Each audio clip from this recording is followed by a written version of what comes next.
Hello friends, आपका स्वागत है मेरे YouTube channel build your base में। आज मैं जो टॉपिक कवर कर रही हूँ वो है इम्यूनोलॉजी का पार्ट 4 में T cell and B cell activation. हम B cell and T cell जो एक्टिवेशन और इसका मैच्योरेशन प्रोसेस है वो हम डिटेल में पढ़ेंगे इस लेक्चर में। और इसके अदर टॉपिक मैं ऑलरेडी अदर पार्ट्स में करा चुकी हूँ। मैंने इम्यूनोलॉजी के 3 पार्ट्स करा दिए। अगर आपने वो नहीं देखा है तो वीडियो के नीचे दिए गए डिस्क्रिप्शन पे लिंक को क्लिक करके आप देख सकते हैं। चलिए शुरू करें। Lymphoid cell. लिम्फॉइड सेल्स क्या होते हैं? ये हमारे प्लाज्मा सेल या लिम्फोसाइट्स कहलाते हैं। ये रिस्पॉन्सिबल होते हैं स्पेसिफिक इम्यूनिटी के लिए। लिम्फोसाइट्स क्या होते ये ना ल्यूकोसाइट के बेसिकली टाइप्स होते हैं जो कि बॉडी के जो टोटल वाइट ब्लड सेल्स होते हैं उनका 20 to 40% होता है। इनमें 90% जो सेल्स होती हैं वो लिम्फ होती हैं। Based on the function and cell membrane component, मतलब फंक्शन और सेल मेम्ब्रेन कंपोनेंट के बेस पे ये 3 कैटेगरी में डिवाइडेड होते हैं, जैसे कि B cell, T cell, natural killer cell, और उन्हें हम एन के सेल्स भी कहते हैं। ओके। लिम्फोसाइट्स। लिम्फोसाइट्स क्या होते हैं? ये एक एंटी रिकग्निशन मैकेनिज्म होती है जो कि सेल के सरफेस पे प्रेजेंट होती है। ये क्या काम करती है कि किसी भी स्पेसिफिक एंटीजन या कोई पर्टिकुलर एंटीजन होता है उसे रिकॉग्नाइज करने में इनेबल होती है, यानी उसे हेल्प करती है बेसिकली।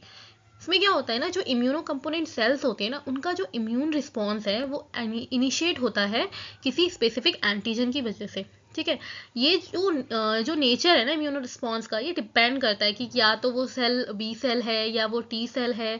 वो इस पे डिपेंड करता है कि किस तरह का वो नेचर, इम्यून रिस्पॉन्स का जो नेचर है वो कैसा होगा। अगर आप देखेंगे, अगर हम टी सेल की बात करें तो टी सेल क्या करता है, वो प्रोड्यूस करता है एक एक्टिवेशन प्रोडक्ट जिसे हम बोलते हैं लिम्फोकाइनेस, और इंड्यूस करता है सेल मीडिएटेड इम्यूनिटी। और वही अगर हम बी सेल की बात करें तो वो डिवाइड होता है एंड ट्रांसफॉर्म होता है प्लाज्मा सेल में, जो कि बाद में सिंथेसाइज करते हैं इम्यूनोग्लोबिन। ये चीज़ हम अभी थोड़ा आगे डिटेल्स में पढ़ेंगे। B cell. बी सेल को हम बी लिम्फोसाइट्स भी कहते हैं, और ये क्या होते हैं? ये वाइट ब्लड सेल के टाइप्स होते हैं जिनका इम्यून सिस्टम में बहुत ही इंपॉर्टेंट रोल होता है। बी सेल क्या है ना, हमारा जो एडेप्टिव इम्यून सिस्टम है या एडेप्टिव इम्यून रिस्पॉन्स है, उसका जो की कंपोनेंट है वो हमारा बी सेल होता है। ये क्या करता है? हमारी बॉडी को एक स्पेसिफिक डिफेंस मैकेनिज्म प्रोवाइड करता है अगेंस्ट एनी पैथोजन, लाइक कोई भी बैक्टीरिया या वायरस या हमारा कोई भी फॉरेन इन्वेडर्स होता है उसके अगेंस्ट ये प्रोवाइड करने का काम करता है। बी सेल्स क्या है हमारी, ये बोन मैरो में ही सिंथेसाइज होता है और बोन मैरो में ही डेवलप होता है। जैसे कि जैसे कि ऑलरेडी हमारे ह्यूमन और क्या कहते हैं एनिमल्स में ये प्रेजेंट होता है। सेम अगर आप देखोगे टी सेल की बात अगर हम करें तो टी सेल क्या होता है कि हमारा बोन मैरो में सिंथेसाइज तो होता है लेकिन वो डेवलप थाइमस में होता है। ठीक है। बोन मैरो जो इमेच्योर बी सेल्स होती है ना बोन मैरो में, वो जो कि हमारी लिम्फॉइड से प्रोजेनेटेड होती है, यानी लिम्फॉइड से बनी होती है, वो क्या करती है? वो मल्टीप्लाई होती है और डेवलप होती है बोन मैरो में with the help of cytokinin. Cytokinin की हेल्प से वो मल्टीप्लाई होती है और डेवलप होती है बोन मैरो में अंदर। ठीक है। बोन मैरो क्या करता है कि बी सेल को उसके सेल्फ रिएक्टिव जो एंटीबॉडी रिसेप्टर्स होते हैं ना, यानी कि जो एंटीबॉडी रिसेप्टर्स हमारे बी सेल की सेल सरफेस में प्रेजेंट होते हैं ना, उनके साथ रिमूव कर देता है अपने बोन मैरो में से। ठीक है। तो जो ये रिमूव करना होता है ना, ये कहलाता है सिलेक्शन मैकेनिज्म। और हमारा जो इम्यून रिस्पॉन्स है बी सेल और एंटीबॉडी से मिलकर जो इम्यून रिस्पॉन्स होता है, वो रिस्पॉन्स को हम बोलते हैं या उस इम्यूनिटी को हम बोलते हैं ह्यूमरल इम्यूनिटी। ठीक है। Okay. B cells structure and function. B cells को हम बी लिम्फोसाइट्स भी कहते हैं। इनके जो सरफेस होता है उसमें हमारे इम्यूनोग्लोबिन प्रेजेंट होता है। इम्यूनोग्लोबिन ऑल्सो कॉल्ड एंटीबॉडी, उन्हें हम एंटीबॉडी भी बोलते हैं। ठीक है। जो बी सेल के सरफेस में क्या होता है ना कि जो एंटीबॉडीज होती है, कौन कौन सी एंटीबॉडीज प्रेजेंट होती है? या तो उसके सरफेस में आईजीएम प्रेजेंट होता है अलोन, या फिर वो किसी कॉम्बिनेशन में प्रेजेंट होता है, जैसे आईजीए के साथ या आईजीजी के साथ। मतलब ये डिपेंड करता है कि कौन सी इम्यूनोग्लोबिन क्लास प्रोड्यूस हो रही है। ठीक है। या कौन सा एंटीजन हमारी बॉडी में एंटर कर रहा है, उसके बेस पे ये डिपेंड होता है। ठीक है। और जब आप स्कैन माइक्रोस्कोप यूज करोगे ना इसको देखने के लिए बी लिम्फोसाइट्स को, तो आप ये देखोगे कि जो उसका सरफेस है ना, वहाँ पे बहुत सारे माइक्रोविल्लाई प्रेजेंट होते हैं, जो कि मतलब ठीक है, ये इंपॉर्टेंट है अगर आप अपनी लाइन में ऐड करना चाहते हो, पर ऐसा कुछ खास वो नहीं है, बट ठीक है, आपके लिए एक एडिशनल पॉइंट हो जाएगा। बी सेल्स क्या होते हैं? हमारी बॉडी को किसी भी फॉरेन पैथोजन या एंटीजन से बचाने के लिए एंटीबॉडी प्रोड्यूस करते हैं। इसका जो बी सेल रिसेप्टर होता है ना, जो कि हमारी बी सेल के आउटर सरफेस में प्रेजेंट होता है, वो क्या करता है, वो एक पर्टिकुलर प्रोटीन से बाउंड करता है, और ये जो पर्टिकुलर प्रोटीन होता है इसे हम एंटीजन कहते हैं। अब क्या होता है कि जब हमारा बी सेल रिसेप्टर एक पर्टिकुलर प्रोटीन यानी कि हमारा एंटीजन से बाउंड करता है, तो वो एंटीबॉडी रिलीज करता है, और ये एंटीबॉडी क्या करते हैं, उस एंटीजन को किल करने का या उसे स्टॉप करने की कोशिश करते हैं, ताकि वो हमारी बॉडी को डैमेज ना करे। और ये इस काम के लिए, जो हमारी बॉडी को डैमेज ना करे, इस काम के लिए वो क्या करते हैं, वो साइटोकाइनिन्स रिलीज करते हैं। ये साइटोकाइनिन क्या करते हैं, या तो हमारी सेल्स जो भी हमारा एंटीजन है उसे किल करते हैं, या फिर वो और कई सारे इम्यून सेल्स हैं उनको रिक्रूट करने का काम करते हैं।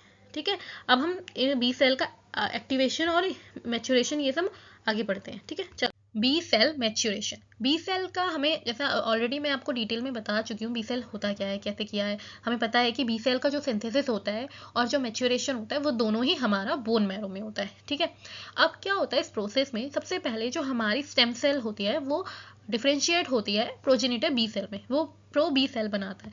जब ये प्रो बी सेल होता है ना, कि ये क्या कहते हैं, इसको प्री बी सेल में कन्वर्ट करना होता है। प्री बी सेल में कन्वर्ट करने के लिए इसमें हमारी कुछ हैवी चेन्स और लाइट चेन्स ऐड होती हैं। जब ये हैवी चेन और लाइट चेन इसमें ऐड हो जाती हैं, तो ये प्री बी सेल यानी कि प्रिकर्सर बी सेल बन जाता है। अब प्रिकर्सर बी सेल को इमेच्योर बी सेल बनाने के लिए इसमें एंटीबॉडी आईजीएम का यूज होता है। ये आईजीएम हमारा 2 सब यूनिट से, मतलब मेम्ब्रेन बाउंड सब यूनिट्स होती है इसमें, जो कि होती है आईजीएम अल्फा और आईजीएम बीटा, ये दोनों इसमें ऐड होती है। अब ये जो इमेच्योर बी सेल है ना, ये हमारा नेव बी सेल के साथ कंबाइंड होती है, जिसमें क्या होता है कि जब ये मैच्योर बी सेल हमारा, मतलब मैच्योर बी सेल तब बनता है जिसे हम नेव बी सेल भी कहते हैं, जब इसमें आईजीएम कंबाइंड होता है आईजीडी के साथ। ये जब दोनों हमारे आईजीएम और आईजीडी प्रेजेंट हो जाते हैं एक बी सेल के ऊपर, मतलब उसके सरफेस पे, तो ये हमारा नेव बी सेल यानी कि मैच्योर बी सेल कहलाता है। अब ये मैच्योर बी सेल क्या करता है, ये हमारा बोन मैरो से निकल जाता है, मतलब वहां से बाहर निकल के ये हमारा मोस्टली ब्लड या लिम्फोसाइट्स या लिम्फोसाइट ऑर्गन्स में ना क्या करता है, सर्कुलेट होता है। ठीक है, जैसे इसमें तो बहुत दे रखा है कि आप लाइक बी सेल से सीधे इसने प्लाज्मा किया, लेकिन इसका भी एक मिड में प्रोसेस है, जो कि मैं आपको एक्टिवेशन बताऊंगी नेक्स्ट स्लाइड में, कि बी सेल का एक्टिवेशन कैसे होता है, कैसे वो प्लाज्मा सेल में कन्वर्ट होता है, वो हम अभी आगे नेक्स्ट वीडियो में, नेक्स्ट स्लाइड में पढ़ेंगे बेसिकली। तो ओवरऑल आपको पता है ना, ये चल गया ना कि मैच्योरेशन कैसे होता है, कि जब हमारा स्टेम सेल डिफरेंशिएट करता है प्रो बी सेल में, प्रो बी सेल हमारा हैवी चेन और लाइट चेन के ऐड होने से कन्वर्ट होता है प्री बी सेल में। Pre B cell like precursor B cell, उसे हम प्रिकर्सर बी सेल भी कहते हैं। अब ये प्रिकर्सर बी सेल में जब हमारा इम्यूनोग्लोबिन एम यानी कि आईजीएम ऐड होता है विद मेम्ब्रेन बाउंड सब यूनिट्स, जो कि हमारी आईजीएम अल्फा और आईजीएम बीटा है, उसके साथ ये बाउंड होता है, तब ये हमारा इमेच्योर बी सेल बनता है। अब ये इमेच्योर बी सेल हमारा मैच्योर बी सेल, जो कि हम नेव बी सेल भी कहते हैं, वो तब बनता है जब हमारा आईजीएम के साथ आईजीडी भी ऐड हो जाता है। जब आईजीएम और आईजीडी ऐड हो जाते हैं तब हमारा मैच्योर बी सेल बनता है। अब ये जब मैच्योर हो जाता है बी सेल, तो ये क्या करता है, बोन मैरो को लीव करता है, बोन मैरो से निकल के ब्लड में और अदर लिम्फोसाइट ऑर्गन्स में चला जाता है। अब ये लिम्फोसाइट ऑर्गन मोस्टली क्या होते हैं, हमारे स्प्लीन या फिर लिम्फ नोड्स होते हैं। ठीक है, जो मोस्ट कॉमनली जहाँ पे ये क्या कहते हैं बी सेल का एक्टिवेशन होता है। Okay, next activation of B cell. B cell का एक्टिवेशन जब हमें करना होता है, या बी सेल जब अपना एक्टिवेशन होता है ना बी सेल का, तो बेसिकली क्या होता है, उसके लिए एक रिक्वायरमेंट होती है, और वो रिक्वायरमेंट है एंटीजन। जब हमारे बी सेल एंटीजन के साथ इंटरेक्ट करता है तो वो एक्टिवेट होता है। इसके लिए हमारे जो बी सेल में है ना, 2 तरह के फंक्शंस होते हैं। एक तो होता है टी सेल डिपेंडेंट, एक होता है टी सेल वो इंडिपेंडेंट। ठीक है, यानी कि एक प्रोसेस में आपका टी सेल की रिक्वायरमेंट होती है और एक में नहीं होती है। अब क्या है ये प्रोसेस, क्या है ये देखो। बेसिकली क्या होता है, जब कोई पैथोजन हमारी बॉडी में इन्फेक्शन कर रहा है या पेनिट्रेट करके हमारी बॉडी में आया, उसने इन्फेक्शन क्रिएट किया, तो वो जो उसका जो फ्रैगमेंट है या उसकी जो मैसेंजरी है, वो हमारे सेल के सरफेस के थ्रू देखी जा सकती है। ठीक है, तो जो बी लिम्फोसाइट्स होते हैं वो क्या होते हैं, वो तब एक्टिवेट होते हैं जब वो उनके कांटेक्ट में आते हैं। मतलब हमारे जब बी सेल किसी एंटीजन के कांटेक्ट में आए और उन्होंने उसे आइडेंटिफाई किया, तो वो एक्टिवेट हो जाते हैं। अब जो ये जिस सरफेस के साथ एंटीजन बाइंड करता है ना, जिस पार्ट या जिस एरिया के साथ बाइंड करता है, उसे हम बोलते हैं बी सेल रिसेप्टर। इस एरिया में या इस सरफेस के जो बी सेल के सरफेस में प्रेजेंट हमारे ये बी सेल रिसेप्टर होते हैं, ये एंटीजन से बाइंड करते हैं और एक्टिवेशन की प्रोसेस को शुरू कर देते हैं। ठीक है, जो कि जो भी हमारा सेल के साथ कनेक्शन है एंटीजन का, वो बताता है और उसे आइडेंटिफाई करता है, आइडेंटिफाई करके उसके अगेंस्ट एक्शन लेता है। ठीक है, अब ये क्या करता है ना, जब उसने एंटीजन को आइडेंटिफाई कर लिया तो बी सेल क्या करता है, हमारे कुछ एंटीबॉडीज प्रोड्यूस करता है। ठीक है, तो जो भी एंटीबॉडी उसने प्रोड्यूस करी, उसमें क्या होता है, एक हमारी मेमोरी सेल्स भी होती है जो कि एंटीबॉडीज के थ्रू प्रोड्यूस होती है, जो क्या करती है कि सपोज अगर कोई एंटीजन आपकी बॉडी में अभी एंटर किया और हमारी बी सेल ने उसके साथ इंटरेक्ट करके एक्टिवेट हो गए और एक्टिवेट होकर उन्होंने हमारी मेमोरी सेल्स बनाई, तो मेमोरी सेल क्या करती है कि जब वही सेम एंटीजन आपकी बॉडी में दोबारा एंटर करता है तो हमारी मेमोरी सेल उसके लिए रेडी टू फाइट होती है। यानी कि जैसे ही वो एंटर करेगा, हमारी मेमोरी सेल्स एंटीबॉडीज प्रोड्यूस करके उसको किल करने का काम करती है। तो ये चीज हमारे बी सेल के थ्रू होती है। तो अब ये कैसे करता है, इसे डिटेल में देखते हैं। मैंने आपको बता दिया बी सेल एक्टिवेशन होता क्या है, लेकिन अब हम थोड़ा डिटेल में पढ़ते हैं कि वो होता कैसे है। ठीक है, लाइक हमें यहाँ पे पता है कि बी सेल हमारा है, बी सेल को हमें एक्टिवेट करना है, तो बी सेल को एक्टिवेट करने के लिए आपको एंटीजन रिक्वायर होगा। जब कोई एंटीजन, जैसे आप ये रेड पार्ट देख रहे हैं, ये एंटीजन है, एंटीजन आपकी बी सेल से बाउंड होता है, तो जब ये बाउंड हो गया तो ये एक्टिवेट हो जाता है। अब ये बी सेल दो तरह की प्रोसेस करता है। ठीक है, या तो ये डिपेंडेंट होगा, टी सेल डिपेंडेंट होता है यानी कि, और ये होता है टी इंडिपेंडेंट। अब टी सेल डिपेंडेंट में क्या होता है, ये क्या करता है, ये सबसे पहले तो साइटोकाइनिन प्रमोट करता है प्रोडक्शन। अब जब ये साइटोकाइनिन प्रोडक्शन शुरू हो गया, तो ये साइटोकाइनिन प्रोडक्शन जैसे कि हमारे इंटरफेरॉन और इंटरल्यूकिन्स एंड ग्रोथ फैक्टर्स होते हैं, ये सब बनते हैं। बेसिकली ना, यहाँ वाले पे टी सेल डिपेंडेंट वाले प्रोसेस में जो ये बी सेल होता है, ये खुद पूरा फंक्शन इंडिपेंडेंटली नहीं करता है। ठीक है, ये टी सेल की हेल्प लेता है ताकि वो आगे जाके सारा काम करे, मतलब जो एंटीजन के अगेंस्ट जो इम्यून रिस्पॉन्स है वो क्रिएट करने का काम ये टी सेल का रिसेप्टर या टी हेल्पर सेल करे। ठीक है, कैसे करे वो देखो। अब ये टी सेल हमारा बी सेल के साथ बाउंड हुआ, यानी कि उसके साथ उसने इंटरेक्शन किया। अब ये इंटरेक्शन करने के बाद उसने कई सारे क्लोन्स बनाए बी सेल्स के। तो जो क्लोन्स बनते हैं हमारे, जैसे ये बना proliferation, proliferation is like clone. ठीक है, बहुत सारे डुप्लीकेट सेल्स बनाए। तो अब जब ये प्रोलिफरेशन हुआ हमारा, तो ये हमारा टू पार्ट्स में हुआ। लाइक एक तो बना हमारा मेमोरी सेल और एक हमारा बना लॉन्ग लाइफ प्लाज्मा सेल। ठीक है, जो ये प्रोसेस होती है ये हमारी लॉन्ग प्लाज्मा सेल की, वो बोन मैरो में होती है, और जो मेमोरी सेल्स होती हैं ये हमारे लिम्फॉइड ऑर्गन्स में बना होता है, जैसे कि ब्लड वगैरह, ब्लड और लिम्फ्स में। ठीक है, तो ये वाला जो हमारा मेमोरी वाला है, मेमोरी सेल का काम क्या होता है ना, मेमोरी सेल हमारी बॉडी में जब भी कोई एंटीजन आता है और प्लाज्मा सेल्स प्रोड्यूस होती है और वो कई सारे मेमोरी सेल बनाती हैं, तो उन मेमोरी सेल का बेसिकली काम क्या है कि वो हमारी बॉडी में प्रेजेंट रहती हैं जब तक कि वो एंटीजन हमारी बॉडी में दोबारा एंटर ना करे, जो सेम पैथोजन से वो मेमोरी सेल बनी थी। ठीक है, तो वो काम हमारा बेसिकली इसका होता है कि हाँ, ये एक टैग लगा देती है उस एंटीजन पे, और वो टैग जब दोबारा वो एंटीजन हमारी बॉडी में आएगा तो ये मेमोरी सेल उसे उसका टैग पढ़ के या उसको रिकॉग्नाइज करके उस पर अटैक करती है। देन अगेन वो सेम प्रोसेस होती है कि वो मेमोरी सेल एंटीबॉडीज प्रोड्यूस करती है तब जब एक एंटीजन दोबारा हमारी बॉडी में एंटर करता है। ये काम होता है मेमोरी सेल का। और हमारी जो प्लाज्मा सेल्स होती हैं, ये हमारा प्लाज्मा सेल सीधा काम करते हैं, सीधा इसका काम होता है कि एंटीबॉडी प्रोड्यूस करना, और वो एंटीबॉडीज होती हैं जो कि अगेंस्ट होती है एंटीजन के लिए, मतलब एंटीजन के अगेंस्ट जो एंटीबॉडी रिस्पॉन्स होते हैं ना, वो प्रोड्यूस करती है ये प्लाज्मा सेल। ये तो हो गया टी सेल डिपेंडेंट। अब जैसे ये, और ये ना बहुत इफेक्टिव होता है। बेसिकली ये जो टी सेल डिपेंडेंट मेथड होता है ये बहुत इफेक्टिव होता है कंपेयर टू इंडिपेंडेंट मेथड। अब इंडिपेंडेंट में क्या होता है कि यहाँ पे हमारा ये वाला प्रोसीजर जो ये है ना टी सेल वाला, ये प्रोसीजर नहीं होता है। अब यहाँ पे सिंपल से क्या होता है कि एक्टिवेटेड हमारी जो बी सेल्स होती हैं ये सीधे अपना क्लोन बनाती हैं।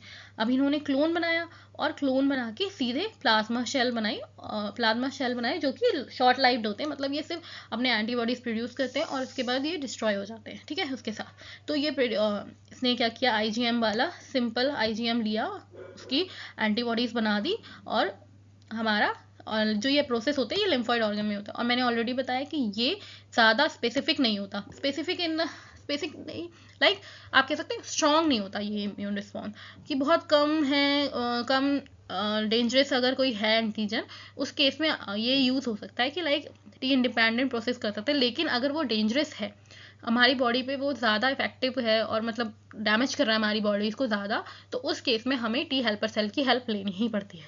ठीक है, होप तो आपको ये क्लियर हो गया होगा। अब आपका एक्टिवेशन और मैच्योरेशन बी सेल का सारा कंप्लीट हो गया। अब हम टी सेल पढ़ेंगे। टी सेल, टी सेल क्या होता है? टी सेल जैसे आपको अभी तक आपने पढ़ लिया होगा, मैंने आपको जितना समझाया उस हिसाब से आपको समझ में आया होगा कि टी सेल का जो सिंथेसिस होता है वो होता है बोन मैरो में। बोन मैरो से जो उसका सिंथेसिस होकर जो टी सेल क्या कहते हैं मैच्योर होने के लिए वो थाइमस में एंटर करता है। जो बेसिकली जो टी सेल होता है ना, जो हमारा बोन मैरो से माइग्रेट होता है वो थाइमस में, उसे हम बोलते हैं प्रोजेनिटर टी सेल। अब जो थाइमस के प्रोसेस में जो टी सेल है जो डेवलप होता है थाइमोसाइड में, ठीक है, जो डेवलपिंग टी सेल होता है उसे हम थाइमोसाइड बोलते हैं। और ये होता कहते हैं, ये माइग्रेट क्या कैसे होता है? बेसिकली कुछ कीमियोटिक फैक्टर्स होते हैं जो कि थाइमिक एपिथेलियल सेल के थ्रू सिक्रेटेड होते हैं, वो इन्फ्लुएंस करते हैं, जो प्रोजेनिटर टी सेल है उसे इन्फ्लुएंस करते हैं ताकि वो माइग्रेट करे बोन मैरो से थाइमस में जाने के लिए। Okay, now D George syndrome. D George syndrome क्या होता है? ये बेसिकली एक डिजीज है जो कि चाइल्ड्स में होती है जब उनकी बॉडी में थाइमस सेल नहीं प्रेजेंट होता। जब यह थाइमस जो होता है ना उनकी बॉडी में अगर वो प्रेजेंट नहीं हो रहा है तो उस केस में ये डी जॉर्ज सिंड्रोम होता है। ठीक है, अब हम मैच्योरेशन की बात करें तो जो सबसे पहले जो हमारा इमेच्योर थाइमोसाइट यानी कि जो इमेच्योर टी सेल होती है ना, वो उसको हम एक्सप्रेस करते हैं को रिसेप्टर की तरह, जैसे कि आप यहाँ पे नीचे भी देख सकते हो CD4- और CD8- यानी कि डबल नेगेटिव होते हैं। अब ये CD4- से डबल मतलब डबल नेगेटिव से डबल पॉजिटिव होने के लिए 4 स्टेज से गुजरते हैं, DN1 to DN4। जब ये DN1 से 4 मतलब कुछ minus single negative single positive stage से गुजरते हैं। सिंगल पॉजिटिव क्या होता है? जब आपका एक CD प्लस में है और एक CD माइनस में है तो वो होता है सिंगल पॉजिटिव। जब आपका दोनों ही क्या कहते हैं CD पॉजिटिव है तो उसे हम बोलते हैं डबल पॉजिटिव। यहाँ पे अब क्या होता है कि ये single positive double positive single positive double ऐसे डबल नेगेटिव करके यहाँ तक ये लास्ट स्टेज जो होती है यहाँ पे आकर ये CD4 + CD8 में बन जाते हैं और यहाँ से ये मैच्योर होके ब्लड में सर्कुलेट हो जाते हैं। ठीक है, ब्लड के अलग अलग पार्ट्स में ये माइग्रेट हो जाते हैं, वहाँ पे जाके इनका काम शुरू हो जाता है। ओवरऑल बेसिकली मैच्योरेशन के लिए आपको ज़्यादा डिटेल नहीं पढ़ने की ज़रूरत है, ये सिर्फ डबल नेगेटिव से डबल पॉजिटिव होने की प्रोसेस को ही क्या कहते हैं हमारा टी सेल का मैच्योरेशन बोलते हैं, जो कि 4 स्टेज से गुजरता है, जिसमें सिंगल पॉजिटिव सिंगल नेगेटिव इस तरीके से ये क्या कहते हैं फाइनल स्टेज तक आते हैं। और जब हमारा ये जब फाइनल में जो हमारा ये क्या कहते हैं पॉजिटिव बन जाता है, यानी कि जो डबल पॉजिटिव हो जाता है CD4+ और CD8+, ये माइग्रेट हो जाते हैं उसके बाद मेड्यूलो में। हमारे जो मैच्योर होकर टी सेल मेड्यूलो में माइग्रेट होते हैं और वहाँ जाके ये हमारे अदर प्रोसेस शुरू कर देते हैं, लाइक टी सेल का एक्टिवेशन और हेल्प करना टी सेल की। ठीक है, अब हम पढ़ते हैं टी सेल का activation. T cell activation, T cell activation यानी कि जो मतलब बेसिकली जो नेव टी सेल होता है उसका एक्टिवेशन कैसे होता है? ये पहले तो ये प्रोसेस होती है हमारी लिम्फॉइड ऑर्गन में। ठीक है, जो कि इसका काम क्या होता है ना कि ये टी सेल को एक्टिवेट करते हैं और एक्टिवेट करके उसे मेमोरी सेल और इफेक्टिव सेल में डिवाइड करते हैं, इफेक्टिव टी सेल बनाते हैं बेसिकली। तो ये जो प्रोसेस है ना ये दोनों डिपेंड करता है हमारे सिग्नल 1 और सिग्नल 2। सिग्नल 1 और सिग्नल 2 के बेस पे हमारा सिग्नल 3 होता है, जो कि ये डिसाइड करता है कि हमारा जो टी सेल है वो किस तरह का बनेगा, किस तरह की इफेक्टिव सेल बनेगी। ठीक है, तो इसके लिए सबसे पहले एक्टिवेशन के लिए हमें क्या चाहिए? कुछ इंट्रैक्शन होते हैं, कुछ रिसेप्टर और लिगेंड इंट्रैक्शन होता है टी सेल के बीच उसके एंटीजन प्रेजेंटिंग सेल के साथ, जो डिसाइड करता है कि हमारा टी सेल किस टाइप का इफेक्टिव सेल बनेगा। ठीक है, तो सबसे पहला जो सिग्नल होता है वो होता है कि जब हमारा एंटीजन प्रेजेंटिंग सेल के ऊपर मतलब उसके सरफेस पे प्रेजेंट MSC होता है, MSC क्लास जो मैंने ऑलरेडी पढ़ाया है आपको, MSC क्लास मॉलिक्यूल्स। अगर आपने वो नहीं पढ़ा है तो इससे पहले आप वो जाके देख लेना। ठीक है, क्योंकि MSC मॉलिक्यूल आपको समझ में आएगा, वहाँ पे मैंने थोड़ा डिटेल में उसमें भी बता रखा है।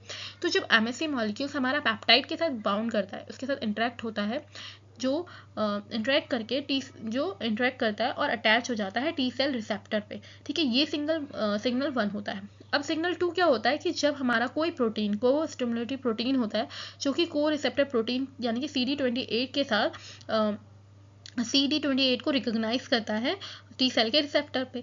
अब क्या होता है ना कि जब ये दो सेल सिग्नल्स होते हैं ना, अगर मान लो अगर आपका कोई सिग्नल 1, ठीक है, सिग्नल 1 अगर वर्क कर रहा है, मतलब मान लिया टी सेल ने सिर्फ सिग्नल 1 रिसीव किया और सिग्नल 2 नहीं किया, तो वो कुछ क्या कहते हैं एल्ट्रेशन में चला जाता है। वो जो एल्ट्रेशन होते हैं ना, वो एल्ट्रेशन को हम बोलते हैं एपोप्टाइसिस, ठीक है। अब मान लो अब दोनों ठीक है, दोनों स्टेज सही है, हमारे सिग्नल 1 भी आ गया, सिग्नल 2 भी आ गया, इन दोनों के बेस पे हमारा सिग्नल 3 डिसाइड होता है। और जो सिग्नल 3 होता है वो क्या करता है, वो प्रोड्यूस करता है सॉल्युबल साइटोकाइनेज, ठीक है। ये साइटोकाइनेज क्या करते हैं, एक इंपॉर्टेंट रोल प्ले करते हैं ये डिसाइड करने में कि किस टाइप का हमारा जो इफेक्टर टी सेल है वो बनेगा। तो और ये साइटोकाइनिन क्या करते हैं, साइटोकाइनिन रिसेप्टर्स के साथ बाइंड करते हैं और सेल को सिग्नल देते हैं कि वो अपने सेल को प्रोलिफरेशन यानी कि क्लोन करें, और क्लोन करके वो टी सेल के एक्टिवेशन में इन्वॉल्व हो जाते हैं। अब वो जब क्लोन करता है ना, तो क्लोन करने के बाद वो वापस से हमारे इफेक्टर सेल और मेमोरी सेल प्रोड्यूस करता है, और इफेक्टर सेल हमारा एंटीबॉडी प्रोड्यूस करने का काम करता है, like same as B cell. जैसा बी सेल में हमने पढ़ा था ना, वैसा ही काम यहाँ पर भी होता है। Okay, I think T cell activation भी हो गया, टी सेल मैच्योरेशन भी हो गया, B cell activation, B cell maturation भी हो गया। आपका ये टॉपिक ऑलमोस्ट कवर हो गया, इससे ज़्यादा आपको इसमें डिटेल्स में जाने की ज़रूरत नहीं है। आपको बस ओवरव्यू अच्छे से पता होना चाहिए, उसका बेस अच्छे से पता होना चाहिए, वो मैंने बता दिया है। ओके गाइज, आज के लिए बस इतना ही। आई होप आपको ये वीडियो पसंद आई होगी। अगर आपको मेरी वीडियो अच्छी लगी तो प्लीज़ लाइक शेयर ज़रूर करें और मेरे चैनल को सब्सक्राइब ज़रूर करें, ओके। और प्लीज़ मेरी वॉइस को थोड़ा इग्नोर करें, मैं थोड़ी सी बीमार थी तो इस वजह से थोड़ा हो सकता है आपको मेरी वॉइस आज थोड़ी कम लग रही होगी, तो एनीवे एडजस्ट कर लीजिएगा, ठीक है। Okay, bye bye, have a nice day and best of luck guys for your studies, and please don't panic होने की ज़रूरत नहीं है। मैं जल्द से जल्द सारे टॉपिक कवर कर दूंगी, just wait 2-3 days, I will finish all the topics, okay. Bye bye guys.